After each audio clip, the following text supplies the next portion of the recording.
নমস্কার প্রিয় দর্শক, আমি প্রতাপগিরি। আপনারা দেখছেন কাকদ্বীপ টিভি। দর্শক, আমরা ভারতীয়রা কেনই ইসরায়েলকে এত ভালোবাসি বা ইহুদিদেরকে এত ভালোবাসি এবং কেন এত তাদেরকে সুনজরে দেখি, তার কিছু কারণ আমরা আজকে বিশ্লেষণ করব। তারই একটি প্রতিবেদন আজকে। প্রথমে গাজায় ইসরায়েলি গ্রাউন্ড অপারেশন, তারপরে লেবাননে হিজবুল্লাহর নিকেশ অপারেশন। দুটো অপারেশন চালানোর পরে বর্তমানে এই প্রতিবেদন তৈরি করার সময় ইসরায়েলি স্থলবাহিনী লেবাননে ঢুকে পড়েছে।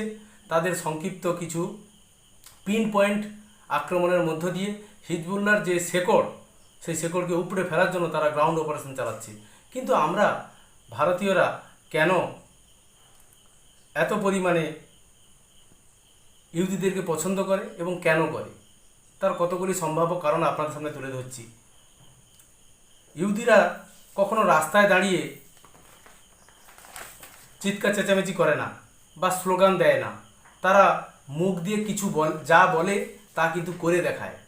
রাষ্ট্রপুঞ্জে ইসরায়েলের প্রধানমন্ত্রী বেঞ্জামিন নেতানিয়াহু দুটি ছবি দেখান, এখনকার ইসরায়েল এবং বৃহত্তর ইসরায়েলের ছবি তিনি দেখান। সেই হিসাবে ঠান্ডা মাথায় কিন্তু তারা বৃহত্তর ইসরায়েলের কাজটি কিন্তু তারা করে চলেছেন। কথায় কথায় নিজেদের সর্বশ্রেষ্ঠ জাতি বলে প্রমাণ তারা কিন্তু করে না বা এমন দাবিও করে না। কারণ আজ পর্যন্ত অধিকাংশ যে নোবেল প্রাইজ দেওয়া হয়েছে, সেই নোবেল প্রাইজ কিন্তু বেশিরভাগ ক্ষেত্রে ইহুদিরাই পেয়েছেন। আইনস্টাইন, বিখ্যাত বিজ্ঞানী আইনস্টাইন, তিনি কিন্তু ইহুদি সম্প্রদায়েরই একজন মানুষ ছিলেন। তারা কখনো নিজেরা প্রকৃত ভক্ত বা অন্যদেরকে শয়তান এমনটা মনে করে না, যে আমরা সবচেয়ে ভালো আর অন্যরা সবচেয়ে খারাপ, এমনটা কখনো দাবি করে না। ইহুদিদের মধ্যে ভ্রাতৃত্ব শব্দটা খুব জেনুইন, কারণ মানে ফাঁকা আওয়াজ নয়, তারা একটা জাতি হিসাবে, জনগণ হিসাবে খুব ঐক্যবদ্ধ। ইসরায়েল যখন যুদ্ধ করে তখন দেখা যায় অন্যান্য পৃথিবীর যত ইহুদিরা বসবাস করে তারা নিজের দেশে টাকা পাঠায়, ফান্ডিং করে, তাতে দেশ ভালোভাবে অর্থের অভাবে যুদ্ধে পরাজিত না হয়, তার কারণে অর্থ পাঠায়। যেখানে আমরা নাকি নিজেদের অর্থ নিয়ে নিজেরা কি করি না, পুঁজিপতি হিসেবে চলাচল করি, আমার অর্থ আমি কাউকে দেবো না। কিন্তু না, ইহুদি জাতির মধ্যে একটা সিস্টেমিক কাজ করে। যখন দেশ বিপদে পড়ে তখন তারা অন্য দেশ থেকে বিমানে করে তার দেশে ফেরে যুদ্ধ করার জন্য, দেশের পাশে দাঁড়ানোর জন্য অর্থ দিয়ে সাহায্য করে। সেখানে ফেসবুক প্রতিষ্ঠাতা মার্ক জুকেরবার্গ, তিনি কিন্তু অর্থ ফান্ডিং করেছেন। এই কারণে এইভাবে কিন্তু তারা অন্য অন্য দেশ থেকে যারা ইহুদিরা থাকে তারা ফান্ডিং এবং তারা নিজেরাও এসে দেশকে লড়াইয়ের ময়দান থেকে করার চেষ্টা করে এবং দেশকে উদ্ধার করার চেষ্টা করে। যেখানে যুদ্ধ লাগলে অন্য কোনো দেশে থেকে অধিবাসীরা পালিয়ে যায় অন্য দেশে শরণার্থী হিসাবে, কিন্তু ইহুদিরা কখনো যায় না। তারা লড়তে লড়তে মরবে, তবু তারা দেশ ত্যাগ করবে না, কারণ দেশ তাদের মাতৃভূমি। এই মাতৃভূমিকে তারা খুব ভালোবাসে, তারা সেখান থেকে কখনোই চলে যাবে না। এবং চতুর্থ নম্বর যে পয়েন্ট, ইসরায়েলের যে গুপ্তচর সংস্থা মোসাদ এত বিখ্যাত এবং তাদের কর্মপদ্ধতি এত নিপুণ, এত দক্ষ এবং এত সুন্দর, তাদের প্রযুক্তিবিদ্যার সঙ্গে তাদের যে মেলবন্ধন, সেই মেলবন্ধনের কারণে ইসরায়েলের বিরুদ্ধে শত্রুতাকারী বা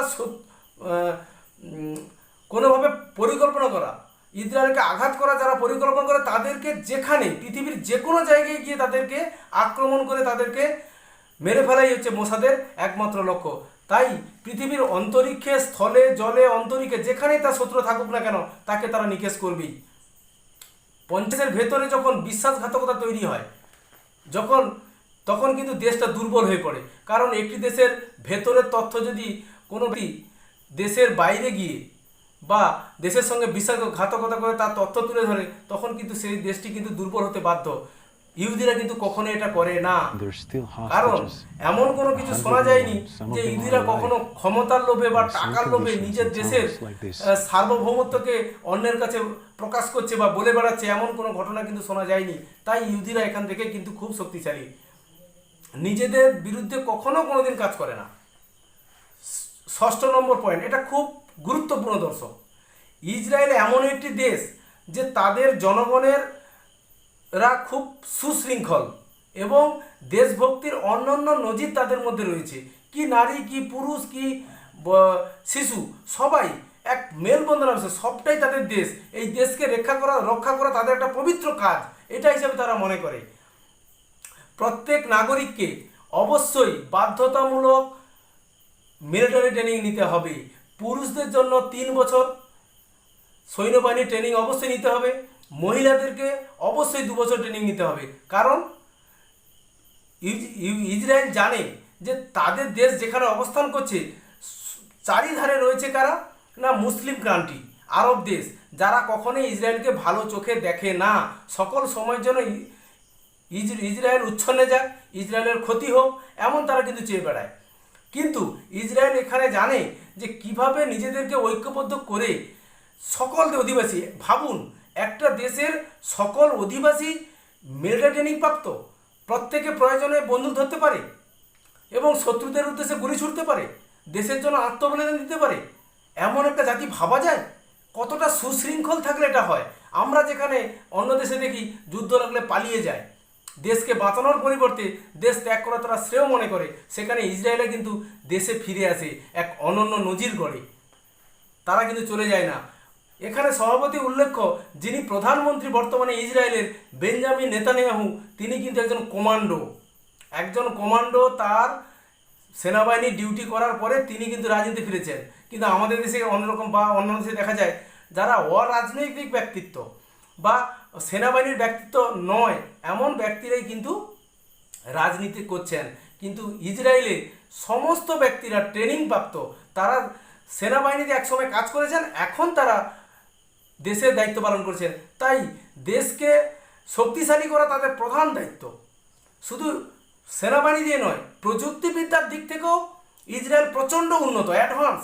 যত আইটি সেক্টর, তথ্য প্রযুক্তি, যত বড় বড় কোম্পানি আছে, আপনি সব দেখবেন ইসরায়েলে অবস্থিত, প্রত্যেকটা সেক্টর। তাই ইসরায়েল কিন্তু সারা পৃথিবীকে এক প্রকার নিয়ন্ত্রণ করছে বলা যায় দিক থেকে।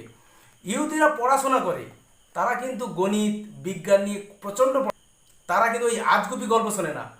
এই এত বছর আগে ঘটনা ঘটেছিল, বিংশ শতাব্দীতে ঘটেছিল, হ্যাঁ, অনেক আজগুবি গল্প তা যে সমস্ত শোনা হয়, আমাদের অনেক ক্ষেত্রে শোনা যায় না, আমরা শুনতে পাই, বা তারা করে না। কিন্তু তারা আজগুবি গল্প শোনেও না আর কাউকে বলেও না।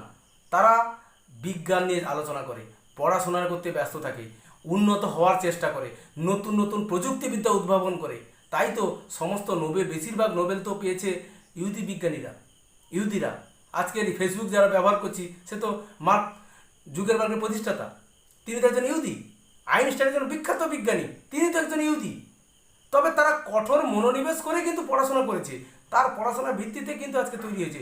তারা কোনো ওই ধর্মান্ধতা নিয়ে চলে না, কি এটা বলেছে, ওটা বলেছে, সেটা বলেছে, কত সালে এটা চলেছিল, তা নয়। তারা সংস্কারবাদী, তারা সংস্কারে চলতে বিশ্বাস করে এবং শিক্ষাকে মেরুদণ্ড করে, শিক্ষাকে বাহন করে তারা তার মধ্য থেকে এগিয়ে চলেছে। আক্রমণ হলে তারা যে কাউকে বলে এমনটা কিন্তু নয় দর্শক। ধরুন তাদের দেশ বহিঃশত্রুতা আক্রমণ হয়েছে, এক্ষেত্রে কি হয়, ডিপ্লোমেসি হয়, আলোচনা টেবিলে বসা হয়, এগুলো কিন্তু ইসরায়েল করে না। ইসরায়েল কি করে, আক্রমণের পাল্টা মার দেয়, মারের বদলে মার, এই নীতিতে বিশ্বাসী। তারা কখনো কাউকে বলে না যে আমাদের মেরেছে, আপনারা একটু দেখুন, আপনারা একটু ভাবুন কীভাবে ওদেরকে নিবৃত্তি করা যায়, নিরস্ত করা যায়, একটু ভাবুন, এরকম কিন্তু ভাবে না। তারা সকল সময় যেন পাল্টা মার দেয় এবং নিজেদের দুর্বলতা কখন তারা প্রকাশ করে না। তারা সকল সময় বিশ্বাসী যে আমাদেরকেই কাজ করতে হবে, রক্ষা আমাদেরকে, নিজেদেরকেই রক্ষা করতে হবে, অন্য কেউ রক্ষা করবে না, এই নীতি তারা বিশ্বাস নয়। তারা পাল্টা মারের বিশ্বাসী। মানে ইহুদিরা প্রকৃতপক্ষে শক্তিশালী, যারা নিজেদেরকে ডিফেন্ড করতে পারে, নিজেদেরকে ঠেকাতে পারে, নিজেদেরকে রক্ষা করতে পারে, তারা তো শক্তিশালী। অতএব ইহুদিদের মতো সকল বৈশিষ্ট্য সম্পন্ন একটা জাতি, যে কিনা শত্রুদের দ্বারা পরিবেষ্টিত হওয়ার পরেও নিজেদের অস্তিত্ব টিকিয়ে রাখার জন্য তারা কী কৌশল প্রয়োগ করেছে, বিজ্ঞান এবং কৃষিকাজ, সব জায়গায় কিন্তু তাদের একটা সুন্দর পরিকল্পনা দেখা যায় তাদের জীবনে। অতএব এই যে উন্নত ভাবনা, উন্নত প্রযুক্তিবিদ্যার প্রয়োগ সব কিছু কিন্তু ইহুদিরা রপ্ত করেছে। অতএব আমাদেরকেও উন্নত হতে হবে, প্রযুক্তিবিদ্যায় উন্নত হতে হবে, সব দিক থেকে উন্নত করে ইসরায়েলের সমকক্ষ হওয়ার চেষ্টা করতে হবে। এই আশা তো অবশ্যই থাকবে। এই আলোচনাগুলো আপনাদের সামনে দর্শক রাখলাম এই পয়েন্টের ভিত্তি করে যে ভারতবাসী ইহুদিদেরকে ভালোবাসে, কেন ভালোবাসে তার কতগুলো বিশ্লেষণ আপনাদের সামনে তুলে ধরলাম। হয়তো কোনো পয়েন্ট হয়তো থেকে যেতে পারে। আপনাদের যদি কিছু পয়েন্ট মনে হয় যে হয়তো ছেড়ে গেছি বা বলতে ভুলে গেছি, আপনারা সংযোজন করবেন, কমেন্ট বক্সে জানাবেন। অবশ্যই আপনাদের সামনে বিদায় নেব এবং পরবর্তীতে আগামী দিনে নতুন কোনো প্রতিবেদন নিয়ে আপনাদের সামনে অবশ্যই হাজির হব। নমস্কার।